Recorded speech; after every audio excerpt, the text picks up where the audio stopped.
She had been called the Ice Duchess for 3 years, and she had decided, somewhere in the second year, to take it as a compliment. Ice did not break. Ice did not bleed.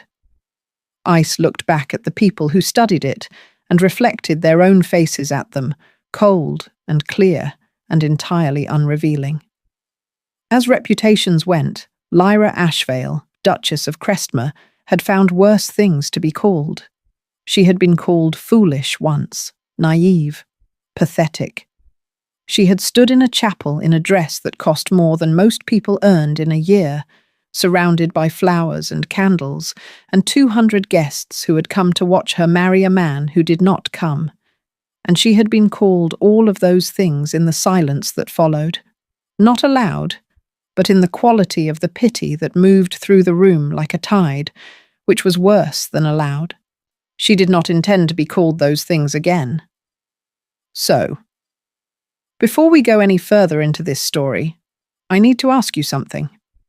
If the person who finally cracked open your most defended walls was the last person you expected, blunt, battle-scarred, entirely unimpressed by you, would you let them in? Or would you rebuild the wall higher and call it wisdom? Drop your answer in the comments. Because tonight's story is about 2 people who were both absolutely certain they had finished with feeling things, and what happened when a snowstorm had a different opinion. Subscribe and hit the bell before we go further, because this one has a moment in the middle of a gala that is going to stay with you.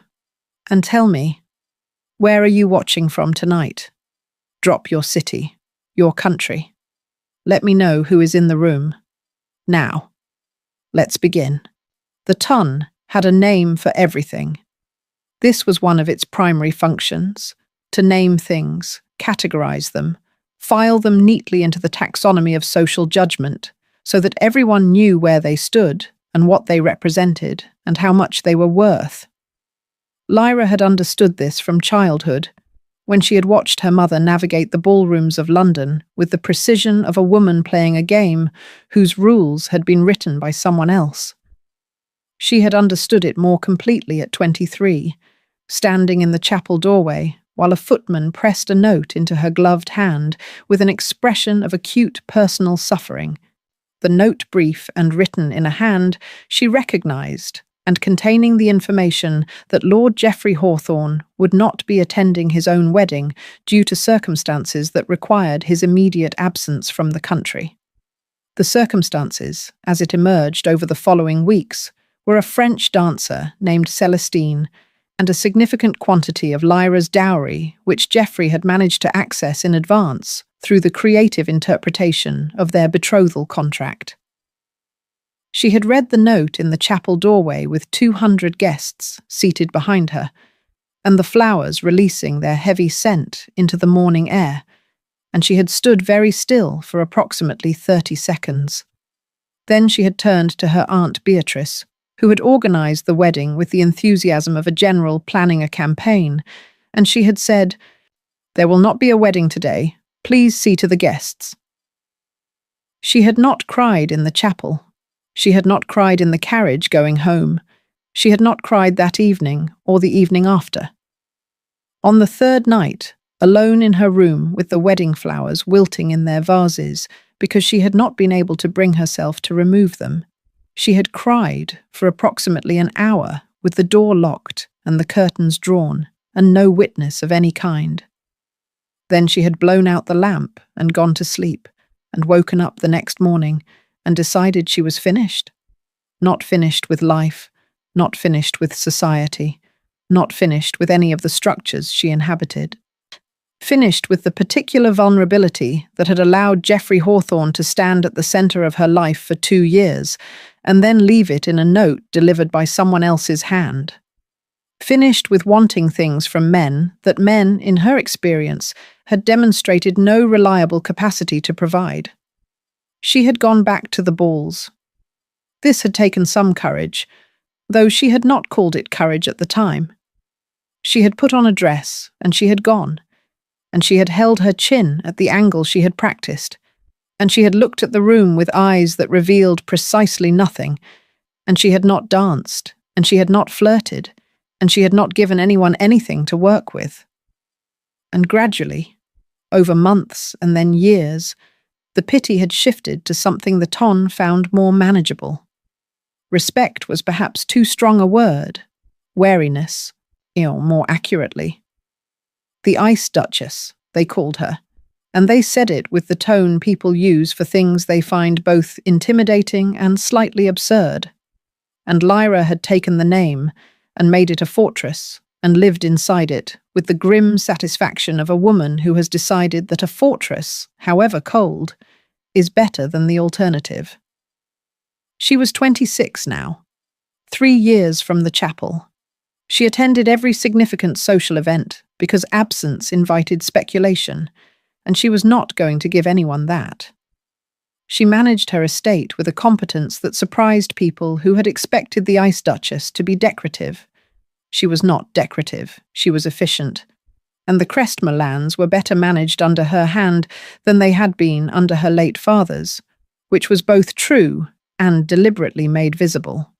She had suitors still, because the title and the lands attracted them regardless of her manner, and she looked at each one with the particular calibrated gaze that communicated, without the necessity of rudeness, that she saw exactly what they wanted and was not interested in providing it. She was, on most days, almost entirely fine. And then, a legal dispute about a boundary wall on the western edge of her estate required her to meet with Duke Silas Vane, who had been away for 10 years and had just come back. And fine became considerably more complicated.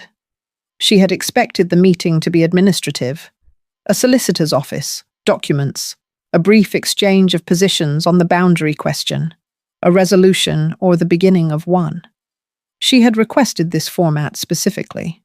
What she had received instead was a letter from Silas Vane's office, which was to say, from Silas Vane himself, because he apparently did not have a secretary, suggesting that a site visit to the disputed boundary would be more efficient than a meeting in an office, and could she come on Thursday? She went on Thursday because the boundary dispute was genuinely important, and because she was not going to allow a man's informality to disadvantage her legally. He was already at the boundary when she arrived, standing in the October wind in a coat that had seen considerable use, and looking at the wall in question with the expression of a man who is actually thinking about what he is looking at, rather than performing the act of looking.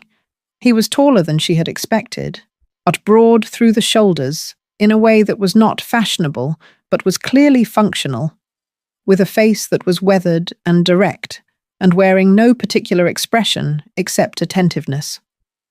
He looked at her when she approached and said, without preamble, "The wall's been moved. Your side, about 8 feet east of where the original markers are. I'm not accusing anyone of doing it deliberately. Walls shift over decades, especially on this terrain. But the current position isn't the original position, and that's what we need to establish." She had been prepared for posturing, for the particular kind of social performance that men put on when they were in dispute with a woman of rank, which generally involved either excessive deference that concealed condescension or an aggressive assertion of authority that didn't bother with the concealment. She had not been prepared for someone who simply looked at the problem and described it. "The original survey is from 1803, she said. "I have a copy. The current wall is 3 feet east of the position indicated." 8 feet, he said. 3. "I have the 1798 survey, which predates yours. 8 feet. She looked at him. He looked back at her. Neither of them looked away. "We'll need a surveyor," she said. "Agreed." He looked back at the wall. "Your solicitor can recommend one, or mine can. Either way." "Mine," she said. Because if there was going to be an independent assessment, she was going to control the independence. A slight movement at the corner of his mouth. Not a smile, exactly. The ghost of one. "Fine." She had begun to turn to go when he said, "You're not what I expected." She stopped, turned back. "And what did you expect?" The ton talks, he said. I've been back 3 weeks, and I've already heard more descriptions of you than I can count. He looked at her with the same directness he had applied to the wall. They say you turn men to stone with a look. And? Her voice was cool. And you're clearly just a woman who's been burned and doesn't intend to be burned again. He said it with the matter-of-fact quality of someone describing weather. I find the mythology excessive. She stared at him. He had already looked back at the wall. I'll expect word from your surveyor by the end of the week, he said. She left. In the carriage going home, she sat with her hands folded in her lap and felt, beneath the cold efficiency of her usual composure, the specific irritation of someone who has been seen more clearly than they intended. She did not like it. The snowstorm came on a Tuesday in November, which was a month earlier than anyone had expected, and considerably heavier than the sky had suggested when she had ridden out to check on the disputed boundary for the second time. She had not expected to encounter Silas Vane there again. He had apparently had the same expectation about her. They looked at each other across the boundary wall as the first serious flakes began, which was also when both of them became aware that the temperature had dropped with a speed that meant this was not a passing shower. My lodge is a 1/4 mile north, he said. My estate is 3 miles west. They both looked at the sky. The lodge, they said at the same time, and neither of them said anything about having said it simultaneously because there were more urgent things to manage. The lodge was plain and warm and smelled of wood smoke and the kind of use that comes from a building that has been a working space rather than a decorative one. It had a main room with a large fireplace, a kitchen that was basic but functional, and 2 bedrooms separated by a narrow corridor. It had been stocked, apparently, with the particular practical thoroughness of a man who did not trust comfort to arrange itself. Wood stacked by the hearth, provisions in the kitchen, blankets in a cedar chest. The servants who should have been there had apparently retreated before the storm. There was a note on the table in a housekeeper's hand, explaining this with considerable apology. Silas read it and put it down and went to build up the fire without comment. Lyra stood in the centre of the room in her snow-damp riding coat and looked at the walls and the fire and the absolutely unavoidable situation, and she thought, with great precision, about how much she disliked this. There are provisions for 3 days if we're careful, Silas said from the fireplace, without looking at her. I am aware of how to manage provisions, she said. I'm aware you're aware. He sat back on his heels and looked at the fire. I'm going to make tea. Do you want some? She looked at him. He was asking about tea, not performing concern, not making the situation into something requiring management, just asking about tea. Yes, she said. The first day was careful. They were both good at careful. It was one of the things they had in common, though neither of them would have identified it as such. They maintained the particular formality of people who are conscious of a situation's potential for impropriety and are managing it preemptively. They ate at opposite ends of the table. They read from the limited selection of books on the lodge shelves. They discussed, twice, the boundary dispute with the practical focus of people who were relieved to have a professional topic available. He cooked dinner because he had, it became apparent, an entirely competent relationship with a kitchen that she did not possess. She ate it without commenting on this, which cost her slightly. You can say it's good, he said, watching her eat. It's adequate, she said, the ghost of the smile again. More present this time. You're very determined. I am efficient, she said. There's a difference. Is there? He looked at his own plate. What's the difference? She considered the question with more seriousness than she had intended to. Determination implies struggle. Efficiency implies it's simply the correct approach. He looked at her. And everything you do is simply the correct approach. I try to ensure it is. He was quiet for a moment. Then, that sounds exhausting.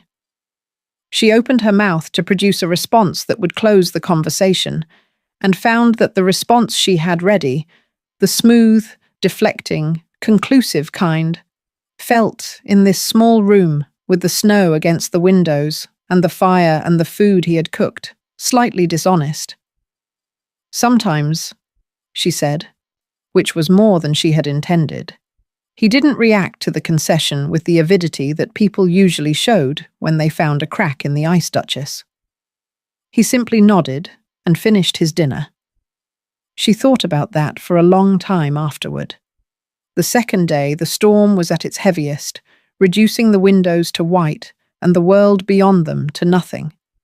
The confinement had shifted from circumstantial to absolute, and with it, the careful formality of the day before became harder to maintain, not because either of them abandoned it deliberately, but because the resources required to maintain it were being consumed by the cold and the closeness and the specific intimacy of existing in a small space with another person for an extended period.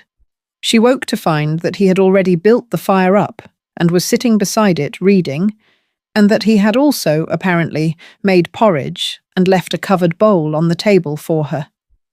She looked at the bowl for a moment before she sat down. "You didn't have to do that," she said. "I was making it anyway." He didn't look up from his book. She ate the porridge. Outside, the snow fell. In the afternoon, she found him at the window, not reading, just looking at the white world with an expression that was different from any she had seen on his face in their limited acquaintance. The bored distance he wore in public. She had identified it as a performance almost immediately, having had considerable experience with people who used manner as armor, was gone. What was underneath it was not soft, exactly, but it was real, and it was quieter. And it had something in it that she recognized without being able to name. "What are you thinking about?"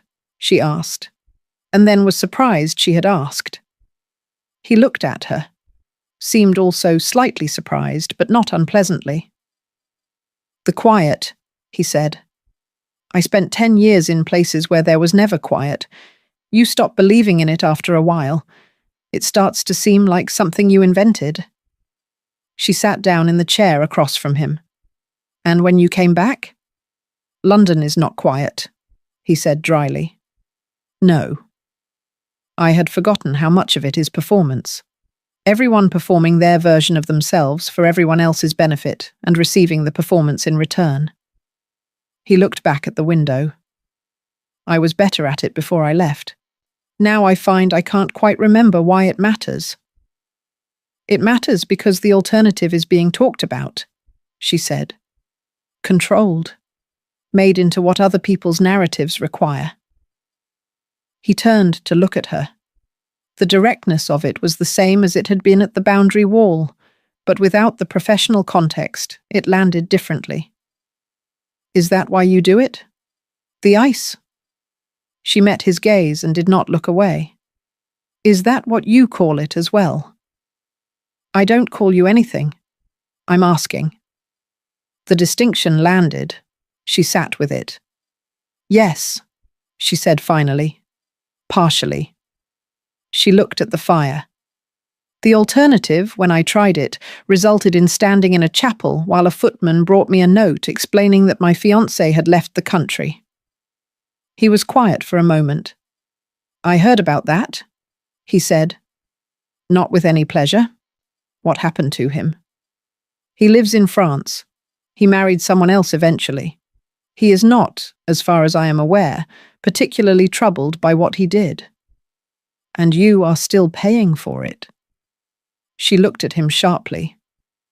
"I am not paying for anything. I made a rational adjustment based on available evidence." "You built a fortress and locked yourself inside it and called the locking rational," he said. Not unkindly, with the directness of someone who says things because they are true. not because they are wanted. And you built a mask and wore it and called the wearing boredom, she said back. He looked at her. The silence stretched. Yes, he said. I suppose I did. The fire crackled. Outside, the snow fell with the absolute commitment of weather that has decided something. The second night he told her about the war, but not the version he had told before, not to anyone she suspected. The brief, contained account of campaigns and strategy and the practical management of difficult circumstances. He told her the other version, the one about the tent at 3 a.m. when the cold was total and the silence between gunfire was somehow worse than the gunfire itself. The one about the men he had commanded and the specific, unresolvable weight of responsibility for lives that were lost.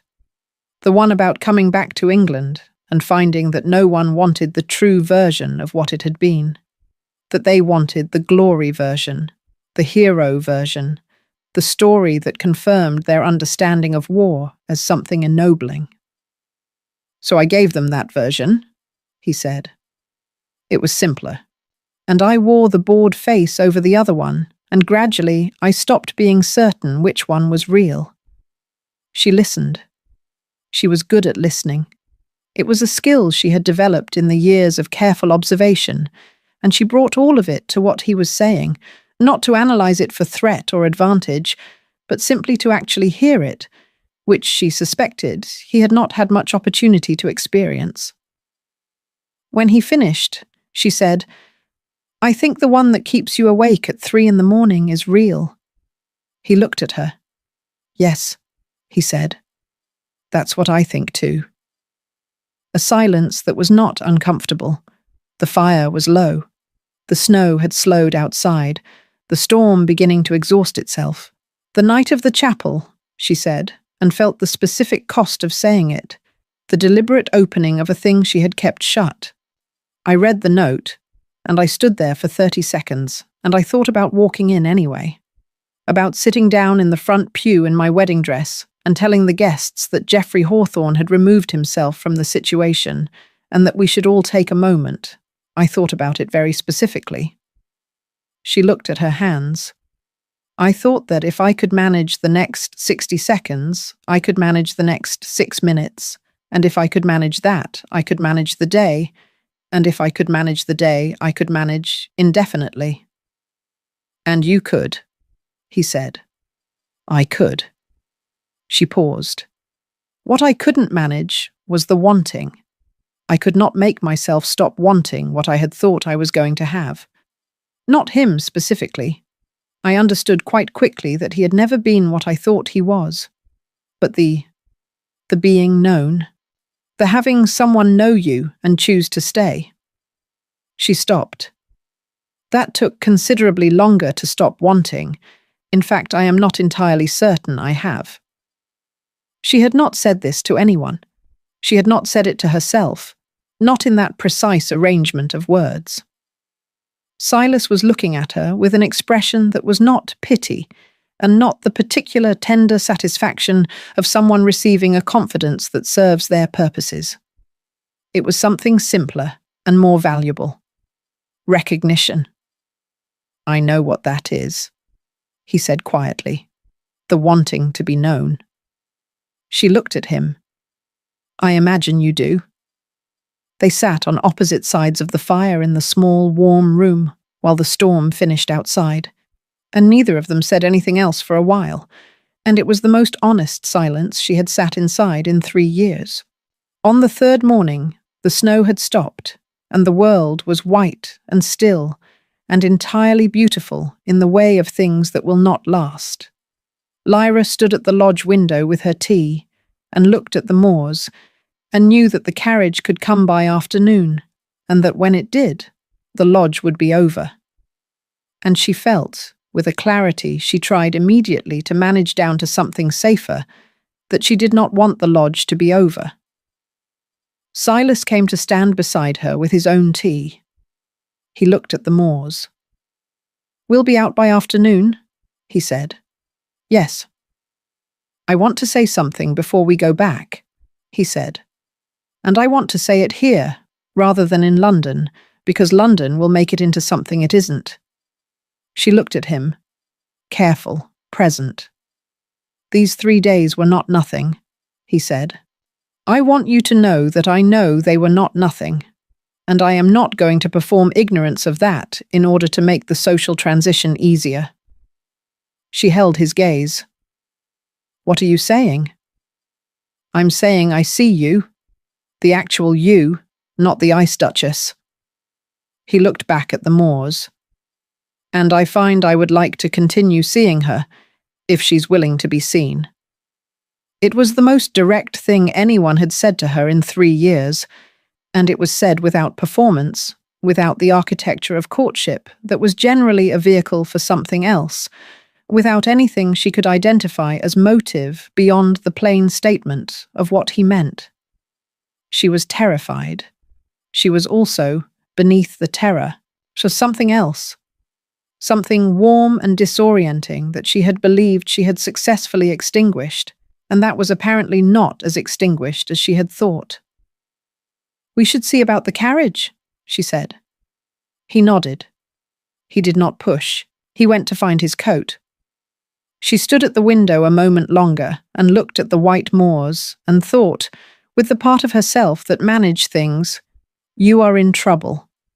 London received them the way London received everything, with acute and immediate interest, poorly disguised as casual observation. She had known this would happen. 3 days, a shared location, a storm, no servants. The ton could construct a narrative from considerably less.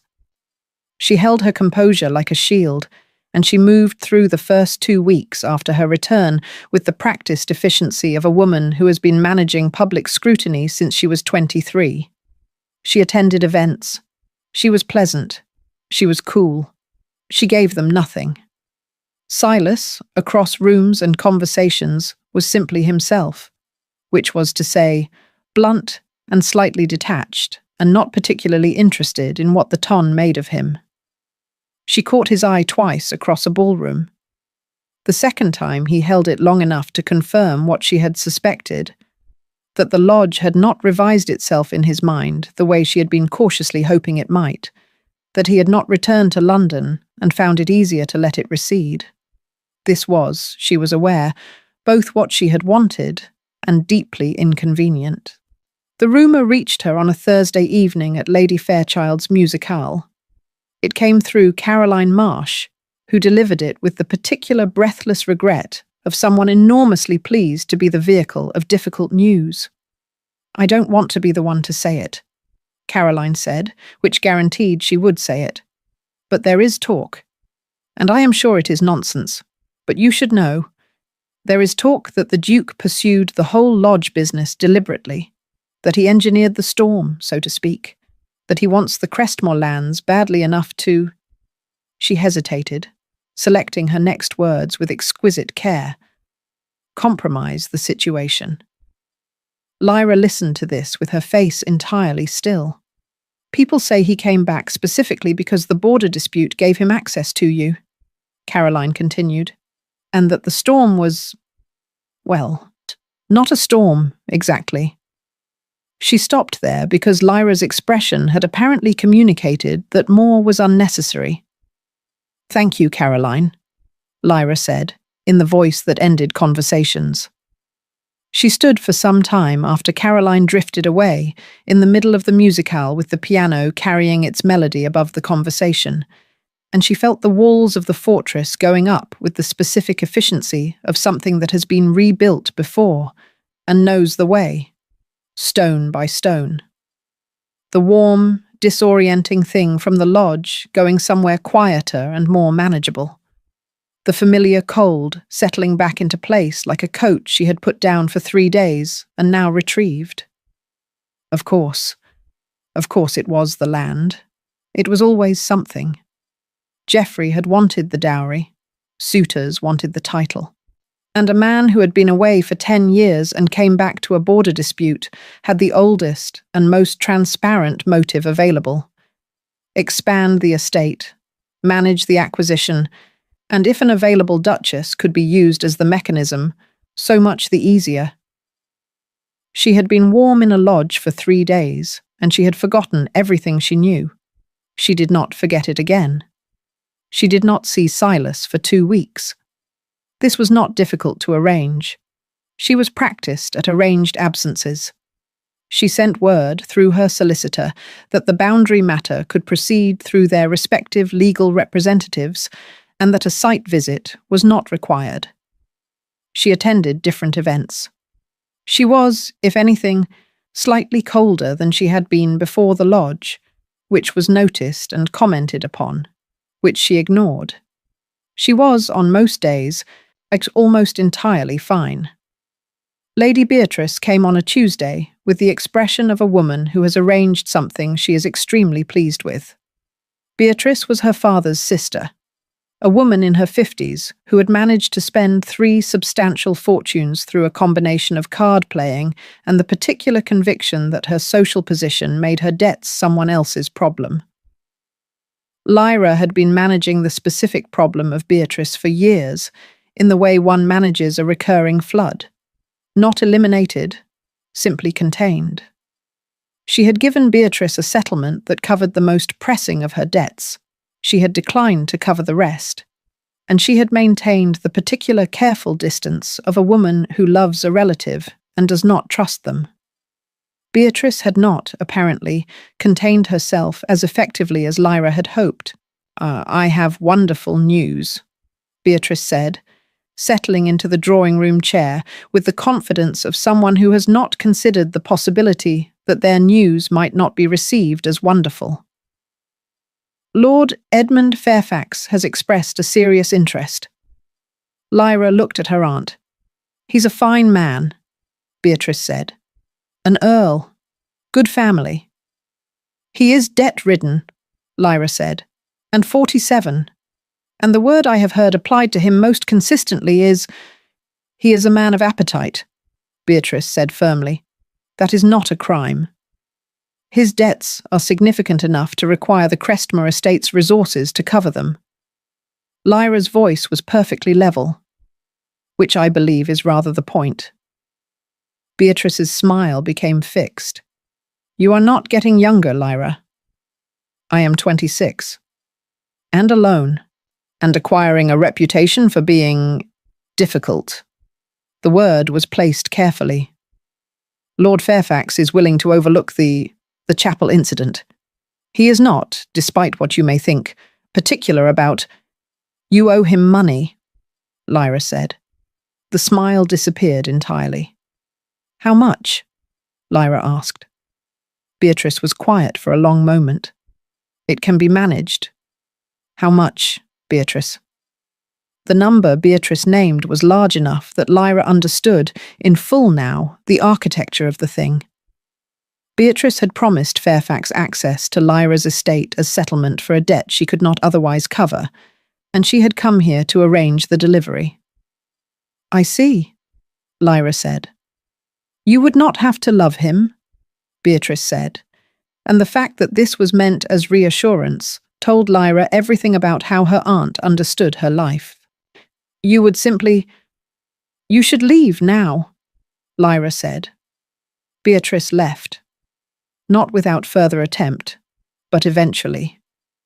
Lyra sat in the drawing room after she had gone and looked at the cold grate, and understood that the pressure would not stop with Beatrice's departure. Fairfax would be at the Hartwell Gala on Friday. Beatrice had almost certainly told him she was working on it, and a man owed a significant sum by a woman who had promised him a duchess's settlement was not a man who would be patient about the timeline.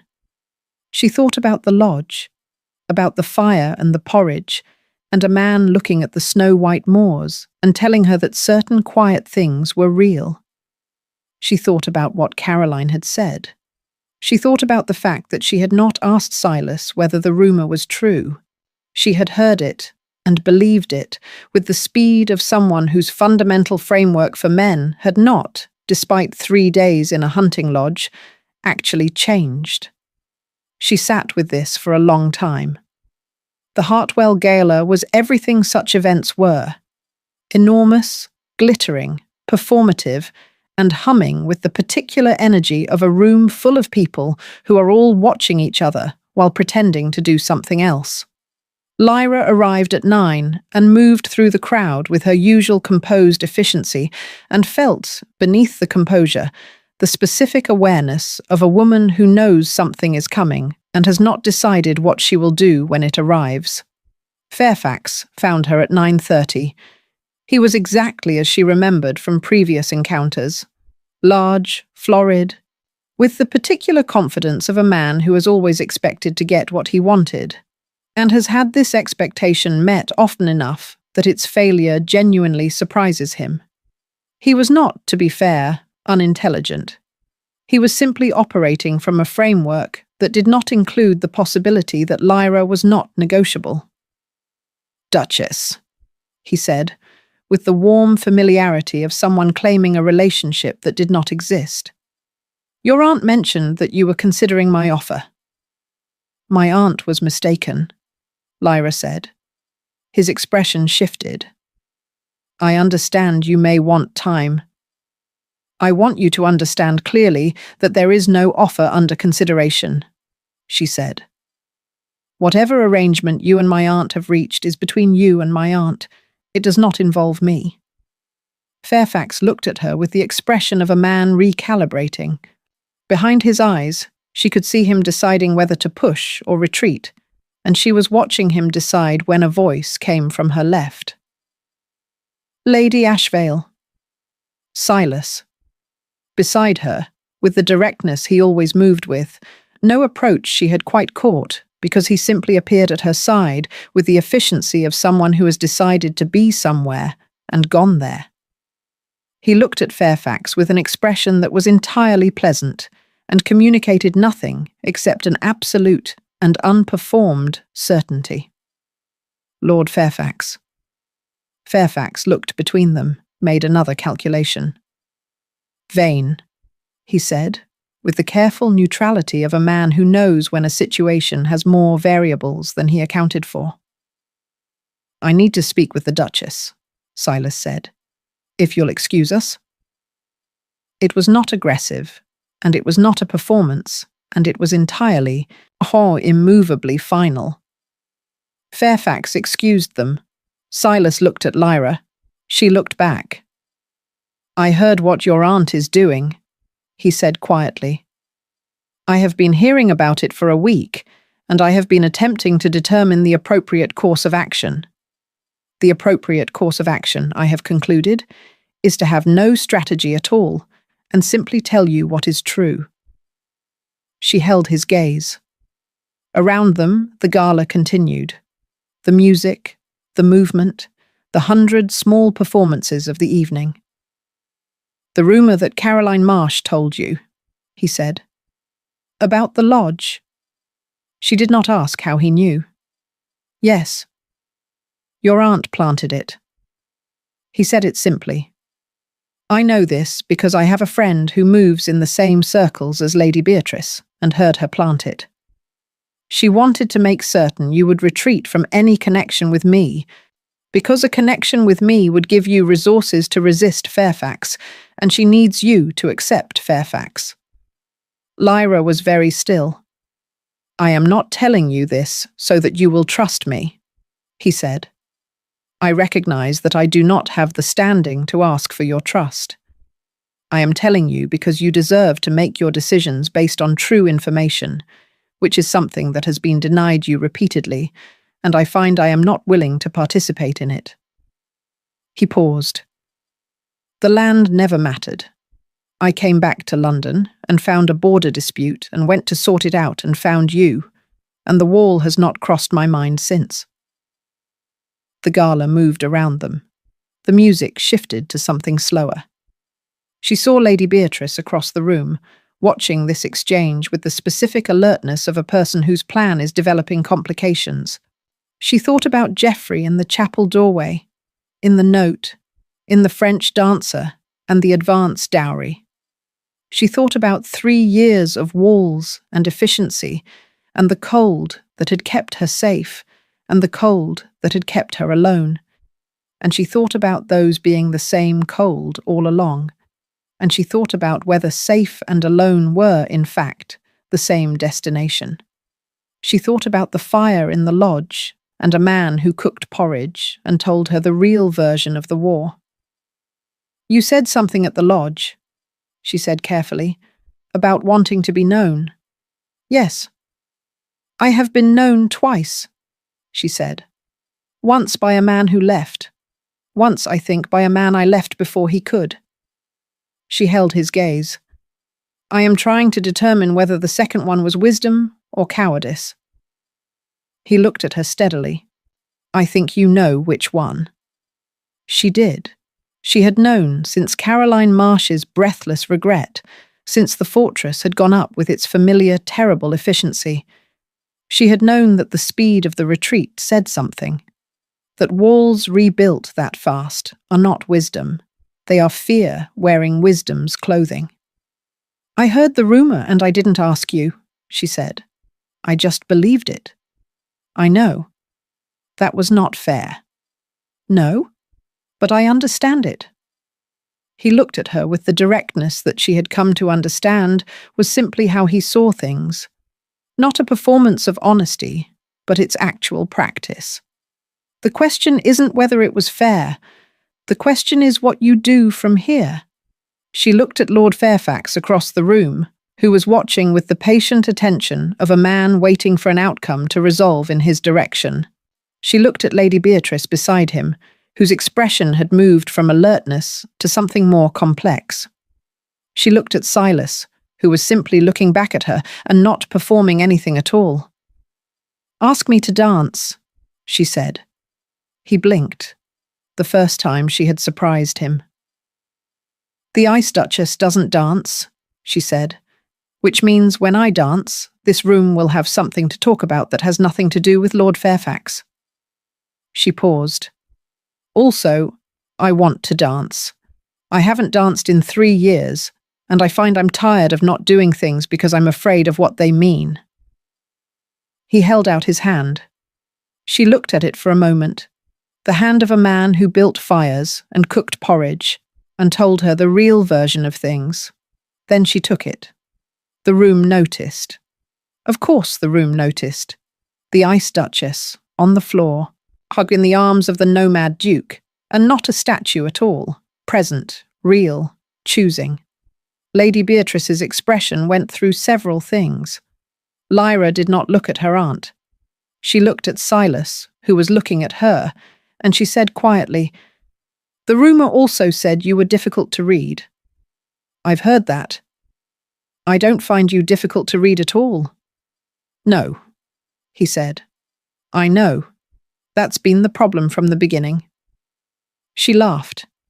She was surprised by it, a real one, sudden, unmanaged, the kind that came from somewhere that had not been accessed in a long time. He looked at her when it happened, with an expression that was not triumph and not satisfaction, but something that was simply, plainly glad. They danced. Beatrice came to find her afterward in the corridor near the card room, but with the expression of a woman who has made a strategic error and is attempting to salvage the position. "I want to discuss Lord Fairfax," she began. "Beatrice," Lyra said, "I know about the rumour.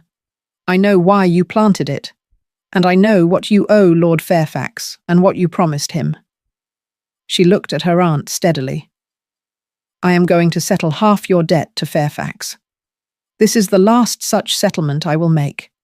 In return, you will not involve yourself in my personal or professional affairs. This is not a negotiation."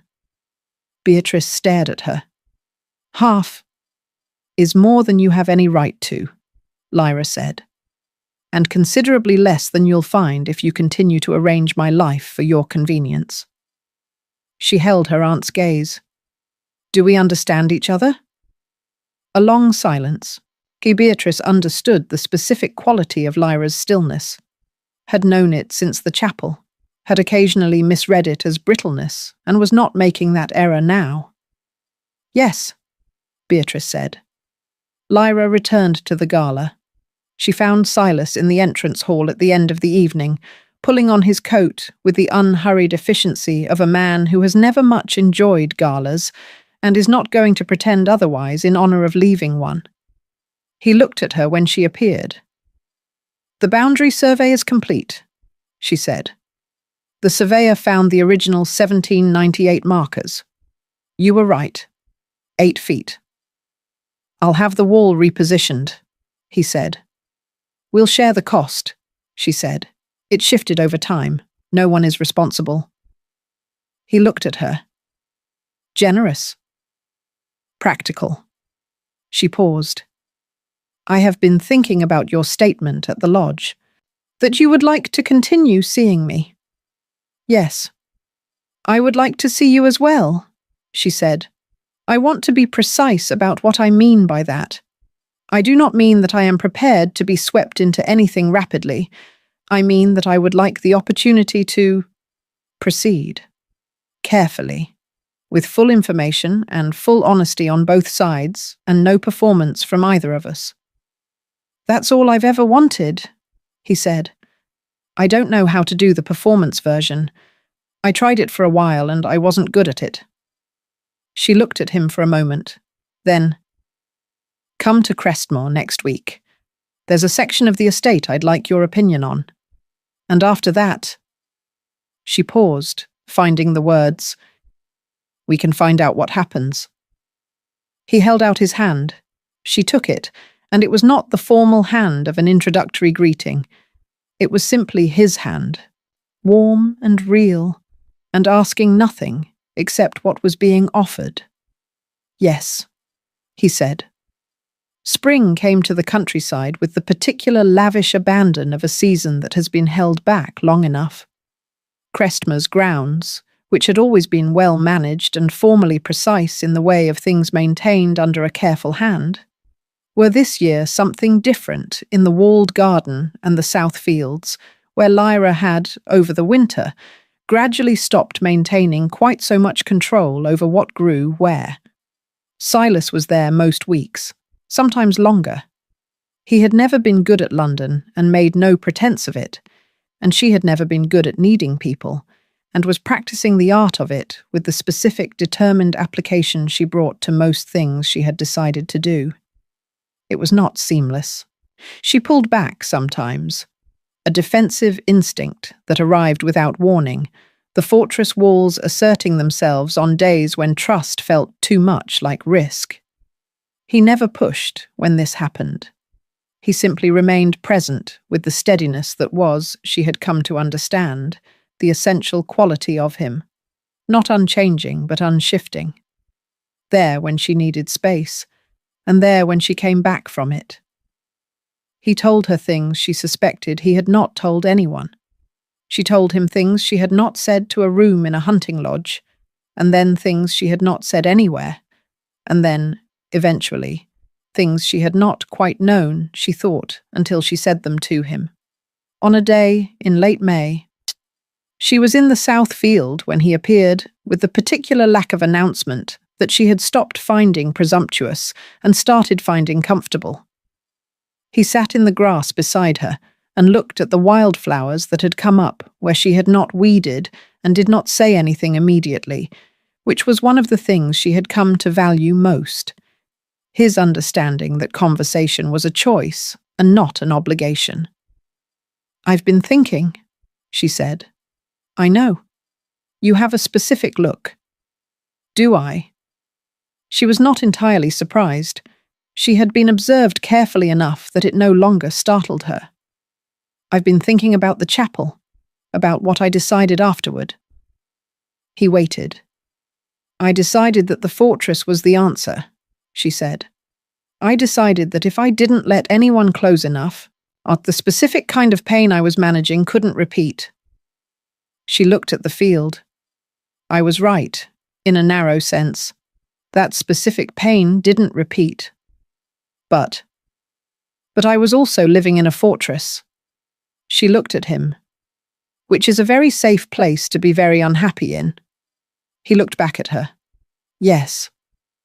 I'm not unhappy now," she said, carefully, as though saying it might disturb it. "No," he said. "You're not." She sat with this for a moment. The reality of it, the specific unfamiliar quality of being in a field in spring, not managing anything, but simply present in the fact of a day that was good and a person beside her who was real.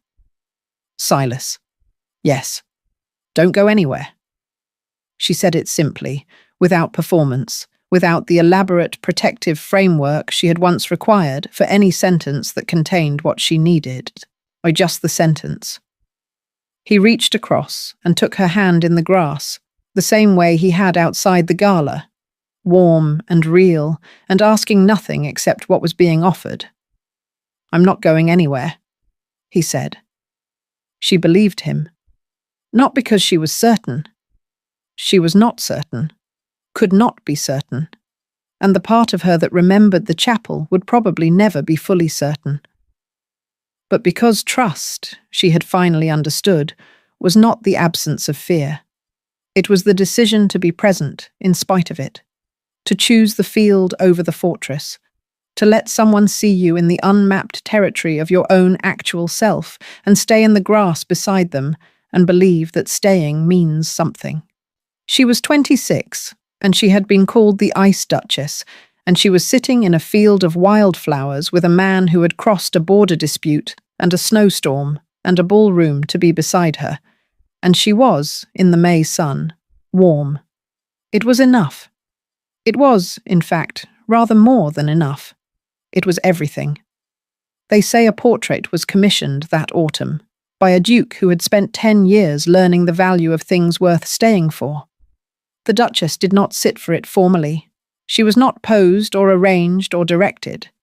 She was simply herself in the South Field on a Thursday afternoon, laughing at something the painter, who was also, it happened, the Duke, had said while setting up his easel. And the laugh was real, and the field was full of wildflowers, and the light was the particular golden quality of an October afternoon that knows it's the last of its kind for a season.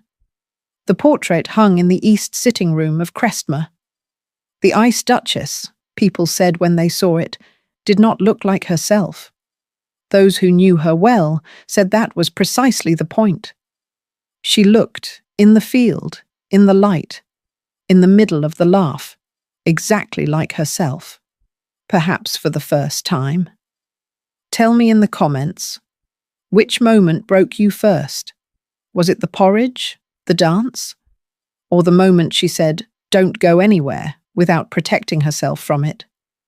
Drop it below, and tell me where you're watching from. I want to know who stayed with this one to the end. Subscribe and hit the bell.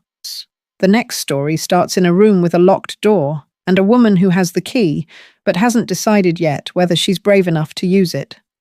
I'll see you there.